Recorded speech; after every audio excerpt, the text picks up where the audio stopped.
성경을 한자를 푸는 대구의 오집사입니다. 오늘은 따뜻할 온, 우리가 온도 할 때 온자지요. 따뜻할 온자에 대해서 말씀드리겠습니다. 쌓을 온자라고 합니다. 여기 가둘 숫자가 있고, 그런 명자가 있고, 그 다음에 이거 두 개 합치면 뭐가 되겠습니까? 예, 피혈자가 될 수가 있겠죠. 그죠? 자, 그리고 물수변이 있습니다. 물이 있죠. 자, 근데 이것이 왜 따뜻할 온자인지 제가 설명을 드리겠습니다. 해가 빛을 잃고 어둠이 임할 때에 여기 해가 옆으로 누운 게 보이시죠? 이 눈이죠. 눈이 옆으로 누웠죠. 영혼이 떠나는 거죠. 대적의 건물에 의해서 하나님이 죽으시는 거죠. 고난의 잔을 받으시는, 영이 떠나시는 거죠.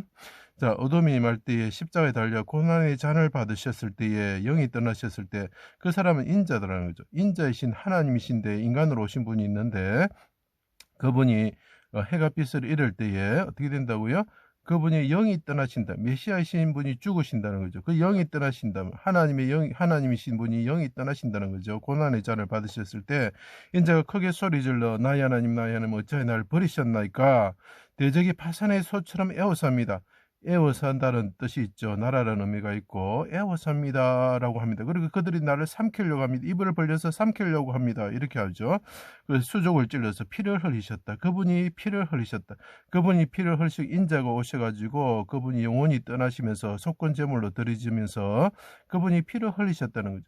그러면 뭡니까? 그 그릇에 피를 받아서 속죄제물을 피를 받아서 휘장에 7번 뿌리고 제단의 밑에 뿌리고 뿔에 4번 바르는 것과 같은 상황이 오는 거죠. 그분이 대제사장으로서 하나님께 분향대처럼 부르짖으면서 피 그릇을 들고 그 잡은 비둘기라든지 소라든지 양의 그 피를 받아가지고 들고 들어가는 겁니다. 뿌리기 위해서 손에.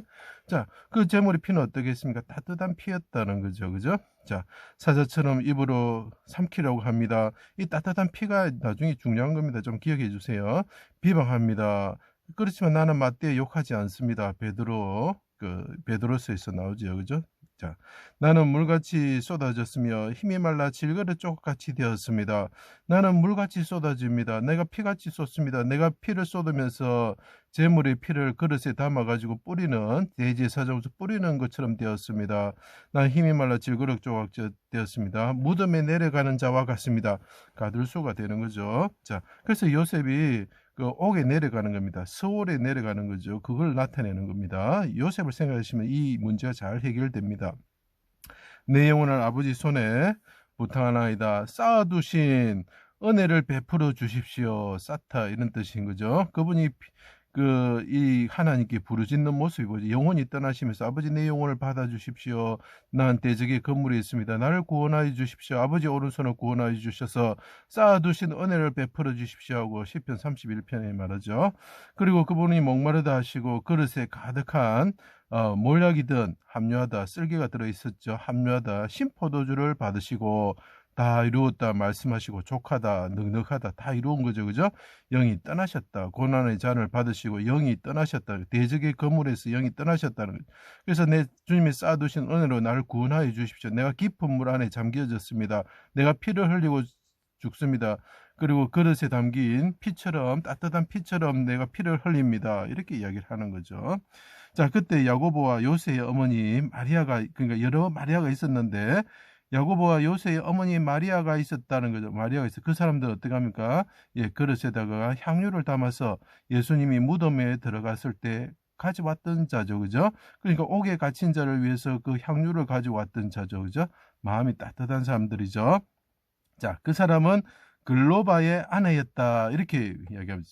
무덤에 들어가는 것을 보았고 향품을 준비하였다. 그릇에 물을 준비하고 예수님이 그 무덤에 들어갔을 때 들고 왔었다는 거죠.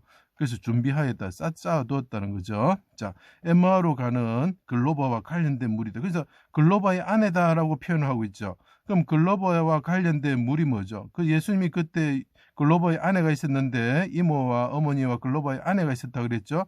그때 다 이루었다 목마르다고 드셨죠. 예수님이 드셨죠. 그럼 그분이 무덤에 들어가는 걸 그 사람들이 향유를 준비하면서 봤죠. 그럼 글로바라는 사람이 누구냐는 걸 찾아보면 됩니다. 엠마오로 가는 글로바와 관련된 물이 뭐냐? 예, 엠마오라는 뜻이 뭐냐면 따뜻한 샘, 온천 이런 뜻입니다. 해결이 됐죠. 따뜻하다, 온천, 온도, 샘의 이름. 예, 이런 뜻입니다. 그래서 이것이 따뜻할 온자가 되는 것이에요. 해산하는 여인처럼 그분이 부르짖으시고 운명하셨습니다. 그래서 그때 계시록에 보면은 12장에 보면 광야로 가셨다 이렇게 표현하죠. 광야로 가셔서 독수리 날개를 얻으셨다. 그래서 광야와 관련된 물이 뭘까? 성경을 찾아보면 호리 족속 시브온의 아들 아나가 나귀 칠 때에 온천을 발견하였다. 따뜻하다, 온천 이런 뜻이 되는 것입니다.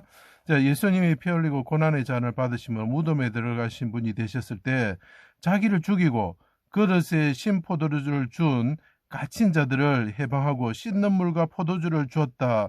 이게 무슨 말이냐면은 예수님이 무덤에 들어가는 갇힌 자와 같이 요셉과 같이 갇힌 자가 되었을 때에 그들은 신 포도주를 줬답니다. 그릇에 가득 찬 신 포도주를 줬지만 그분이 무덤에서 일어나셨을 때 어떻게 됐다고요? 이 사람들을 위해서 자기에게 그 사람들이 이 신포도주를 줬죠. 그렇지만 그 사람들은 죽음에 갇혀있는, 서울에 갇혀있는 자라는 거죠. 그들을 꺼내가지고 어떻게 잔치를 베풀어 주신다. 그래서 이게 뭐습니까? 요셉이 옥에 갇혔죠. 시몬을 옥에 갖춥니다. 이렇게 옥에 가둡니다. 그리고 가두고 나서 어떻게 하면 끌어내가지고 형제들이 왔을 때 잔치를 베풀어 주는 거죠. 자, 악을 선으로 바꿔서 잔치를 베풀어 주시는 거죠. 그래서 이것이 따뜻하다는 온정을 베풀다 이럴 때 사용할 수 있는 것입니다. 그분이 갇힌 자를 끌어내서 그 포도주를 주면 잔치를 베푼다. 그렇지만 자기는 악을 받으셨던 거죠. 그들이 악을 행해가지고 무덤에 가두게 됐다는 거죠. 그분이 신포도주를 받으셨던 분이요. 그래서 악을 선으로 바꾸시는 분이다. 이거 요셉의 이야기가 예수님의 이야기임을 알아야 되는 것입니다. 자, 그래 되면 우리는 어떻게 되느냐? 지극히 작은 자에게 동일하게 예수님께서 하신 것처럼 해야 되는 거죠. 헐벗은 자에게 입히고 배고픈 자에게 먹이게 하고 갇힌 자를 찾아보고 갇힌 자를 찾아가가지고 목마른 자에게 물을 주게 되는 그 예수님이 하는 일을 하는 거죠. 그게 예수님께 우리에게 따뜻하게 온정을 베푸신 것처럼 우리가 온정을 베풀어야 되는 거죠. 그죠? 그게 마태복음 25장에 나와 있는 이야기입니다. 그래서 배너를 보십시오. 배너가 같이 가지고 예수님이 잡혀갈 때 어떻게 합니까? 그릇에다 물을 담아 주죠. 예, 따뜻함을 나타내는 거죠. 그것을 그대로 성경의 내용을 옮긴 것이 배너라는 영화지요. 그죠? 네, 그래서 이것이 따뜻하다, 온천, 샘의 이름 이런 뜻이 되는 것입니다. 제 강의를 들어주셔서 감사합니다.